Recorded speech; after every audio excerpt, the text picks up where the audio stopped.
Assalamu Walaikum. Hello friends, how are you? Welcome back to my another video. In this video, I am going to show you how to remove the table from the document in Google Docs. Let's get started.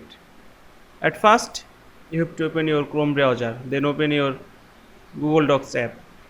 Then select the table and click right on your mouse and click delete table. Now insert again table. First select the all table, go to the edit menu and click delete.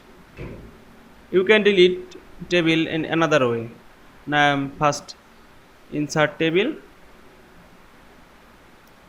select the all table and click delete on your keyboard. Here we can see remove table from the document in Google Docs very easily.